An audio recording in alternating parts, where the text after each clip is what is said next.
بسم اللہ الرحمن الرحیم۔ ترفع تنقید کی اصطلاح ہے اور قدیم ترین اصطلاح ہے۔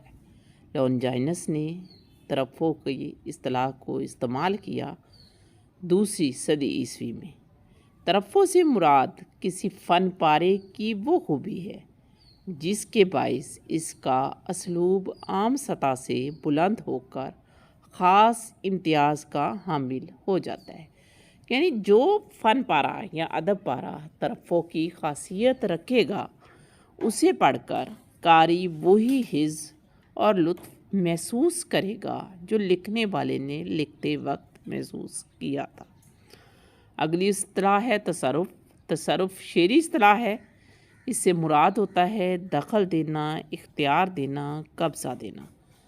جب کسی شاعر یا نثر نگار کے کلام میں کچھ رد و بدل کر کے، کچھ تعریف کر کے اسے نئی معنوی کیفیت دی جائے تو اسے تصرف کہتے ہیں۔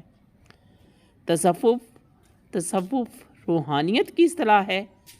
فرد کے روحانی تجربے کو تصوف کہتے ہیں۔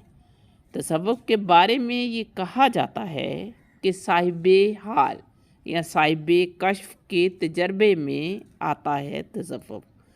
فرد تنہا ہوتا ہے اور اس کی تنہائی کے یہ وہ تجربات ہوتے ہیں جو ناقابل بیان ہوتے ہیں۔ یعنی تصوف کی کیفیت کو صرف صاحب حال ہی بیان کر سکتا ہے، اور اس کیفیت کو سمجھنا یا اس کا ابلاغ کرنا مشکل ہوتا ہے، کیونکہ ابلاغ کا تعلق فرد واحد سے ہوتا ہے جو تصوف سے دوچار ہوتا ہے۔ صرف وہی شخص اس کیفیت کو سمجھ سکتا ہے۔ تضاد شعری اصطلاح ہے۔ جب کلام میں ایسے الفاظ لائے جائے جو معنی کے لحاظ سے ایک دوسرے کی ضد ہوں تو یہ صنعت تضاد کہلاتی ہے۔ تقریض مشہور اصطلاح ہے۔ کسی ادب پارے کے بارے میں تبصرہ کرنا۔ اس تقریض کی ابتدا عکاظ کے میلے سے ہوئی جو قریش میں ہر سال منعقد ہوتا تھا۔ ایک شعری نشست ہوتی تھی، کافی سارے شاعر اکٹھے ہوتے تھے۔ جو اس شعری نشست کا صدر ہوتا تھا وہ ایک قصیدے کو تمام قصیدوں سے برتر قرار دے کر اس کی خوبیاں اور خامیاں بیان کرتا تھا، اس پہ ایک فصیح و بلیغ تقریر کرتا تھا، اسے تقریض کہتے ہیں۔ تو اب کسی کتاب یا کسی ادب پارے کے بارے میں اس کے فنی محاسن کو آشکار کرنا تقریض کہلاتا ہے۔ تلمیح علم بدیع کی اصطلاح ہے۔ کلام میں کوئی ایسا لفظ یا مرکب استعمال کرنا جو کسی تاریخی واقعے یا معاشرے والے واقعے یا کہانی کی طرف اشارہ کرے تو تلمیح کہلائے گا۔ جیسے ابن مریم ہوا کرے کوئی، میرے دکھ کی دعا کرے کوئی، تلمیح ہے۔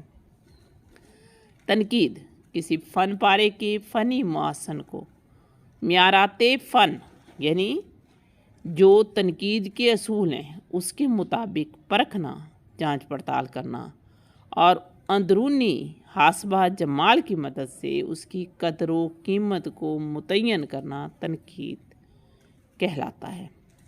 جزیات نگاری کسی واقعے یا امیج کو شاعری یا افسانے میں بیان کرتے وقت اس کے چھوٹے چھوٹے حصے بھی ظاہر کرنا، اس پر توجہ دینا، اس کو سامنے رکھنا جزیات نگاری کہلاتا ہے۔